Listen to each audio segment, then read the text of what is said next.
어르신들, 오늘 아침 식사 맛있게 하셨나요? 그런데 혹시 숟가락을 들기 전에 이런 고민해 보신 적 없으신가요? 어제는 TV에서 달걀이 완전 식품이라고 하더니 오늘은 콜레스테롤 덩어리라며 먹지 말라고 하고 도대체 누구 말을 믿어야 할지 모르겠다 싶으셨던 적 말이죠. 맞습니다. 우리는 지금 정보의 홍수 속에 살고 있습니다. 저지방이 좋다더라. 아니다. 탄수화물을 끊어야 한다더라. 정보가 너무 많아서 오히려 길을 잃어버린 꼴이 되었죠. 평생 가족을 위해 밥상을 차려오신 60대 김 여사님도 요즘 마트에 가면 한숨만 나온다고 하십니다. 그래서 오늘은 이 복잡한 음식 상식을 아주 명쾌하게 정리해 드리려고 합니다.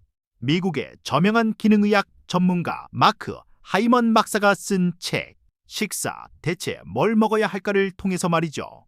이 책은 출간 즉시 미국 아마존 건강 분야 1위를 차지하며 수많은 사람의 인생을 바꿨습니다. 여러분이 평생 건강하다고 믿고 드셨던 그 음식이 사실은 내 몸을 병들게 하고 치매를 부르는 독이었다면 어떡하시겠습니까? 반대로 기름지다고 피했던 음식이 사실은 내 뇌를 살리는 약이었다면요. 오늘 영상을 끝까지 보시면 그 진실을 알게 되실 겁니다. 먼저 가장 큰 오해부터 풀어보죠.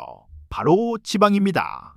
우리 어르신들 삼겹살 비계 떼어내고 드시죠. 기름진 거 먹으면 혈관 막히고 살찐다고 배우셨으니까요. 그런데 마크 하이먼 박사는 이렇게 말합니다.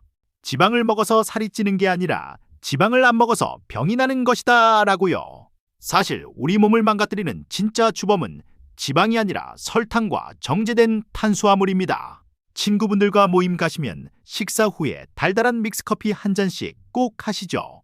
그리고 밥심으로 산다며 고봉밥 드시고요. 그게 바로 우리 몸에 염증을 불지르는 휘발유입니다. 제 이웃에 사시는 김 할아버지 이야기를 해드릴게요. 이분은 평생 고기 비계는 쳐다보지도 않으셨어요. 대신 밥, 떡, 국수, 과일을 정말 좋아하셨죠. 술, 담배도 안 하시는데 60대 중반에 당뇨와 고지혈증 진단을 받으셨습니다. 억울해하셨죠.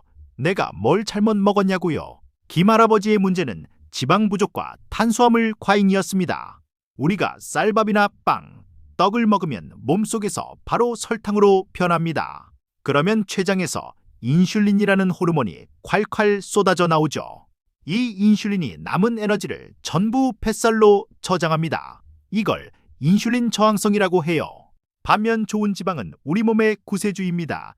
특히 뇌 건강에요. 우리 뇌의 60%가 지방으로 이루어져 있다는 사실 알고 계셨나요? 기름진 걸 안 먹으면 뇌가 쪼그라듭니다. 치매가 두려우시다면 밥을 줄이고 좋은 기름을 드셔야 합니다. 그렇다면 어떤 기름을 먹어야 할까요? 식용유, 카놀라유, 콩기름, 이런 식물성 기름이 좋다고 생각하셨죠? 아닙니다. 이런 기름들은 가공 과정에서 염증을 유발하는 물질이 많이 생깁니다. 진짜 좋은 기름은 엑스트라 버진 올리브유, 아보카도 오일, 그리고 들기름입니다.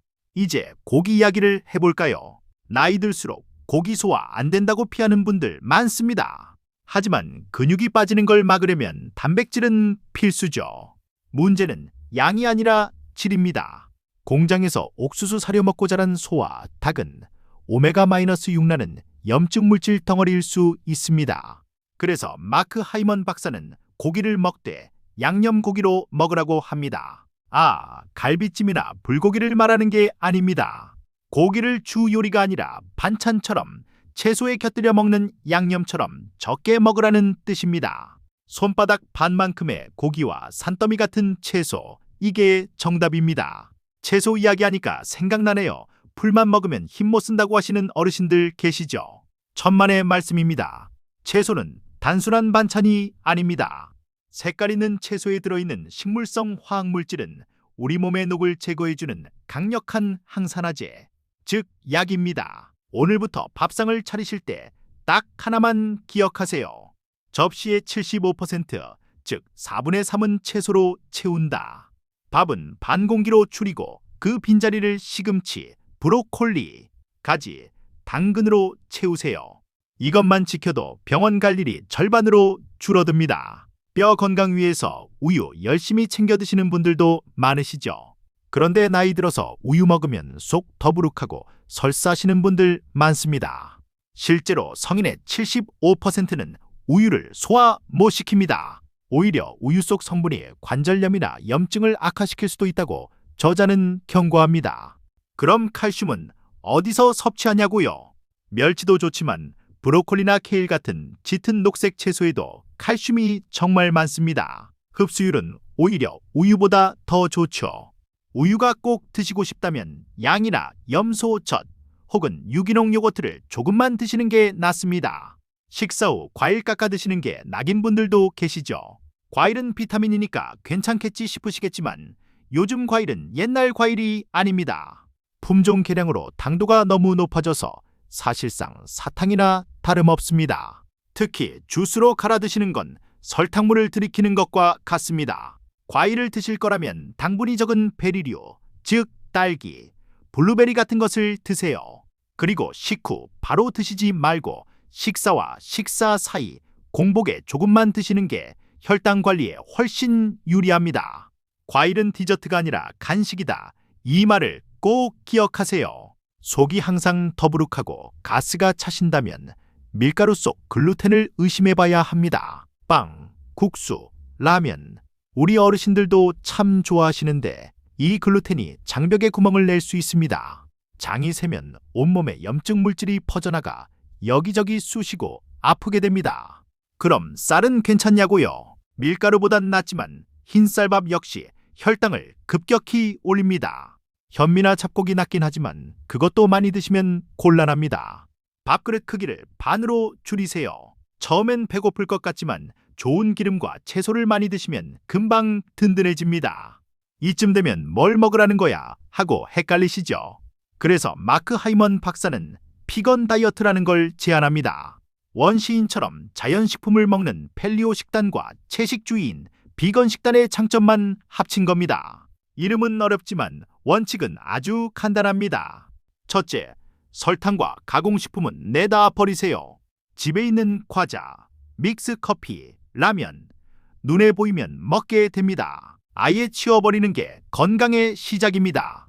당이 떨어져서 손 떨린다는 건 사실 설탕 중독 증상입니다. 며칠만 참으면 몸이 훨씬 가벼워집니다. 둘째, 식물 위주로 먹되 좋은 고기와 지방을 곁들이세요.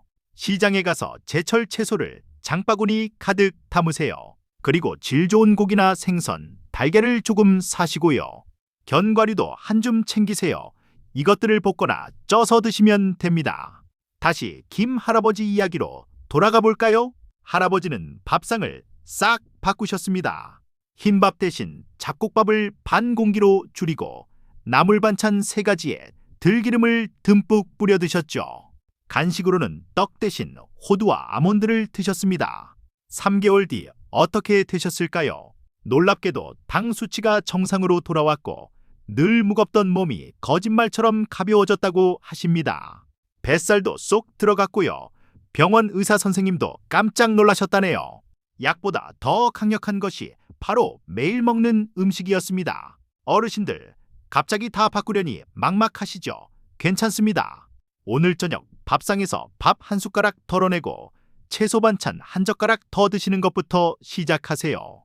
믹스커피 대신 물 한 잔 더 마시는 것도 훌륭한 시작입니다.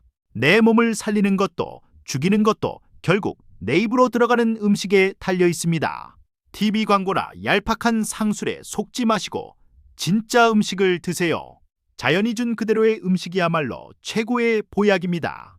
100세까지 네 발로 걸어다니는 건강한 삶. 지금 밥상에서부터 시작됩니다. 오늘 내용이 도움이 되셨다면 구독과 좋아요 눌러주시고 소중한 가족분들에게도 이 영상을 공유해주세요. 건강은 함께 지킬 때 더 커집니다. 감사합니다.